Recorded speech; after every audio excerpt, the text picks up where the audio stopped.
how to change language on Memrise. Hello everyone, welcome to another tutorial. In this video, you will learn how you can change language on Memrise, and this is how to go about it.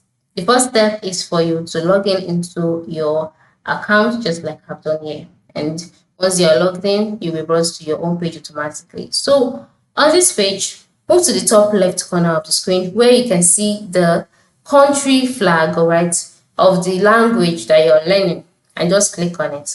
Then you'll be taken to languages. On this page, in order for you to change your language, you have to add the language that you want to learn. So move to the bottom part of the screen, click on add, and once you've clicked on add, on the add language page, you can see I speak, I want to learn. So go ahead to select the language that you'd like to learn, and then tailor your lessons by choosing your level. So the app would restart and your lessons will be presented in that particular language that you've chosen, and your language has been changed.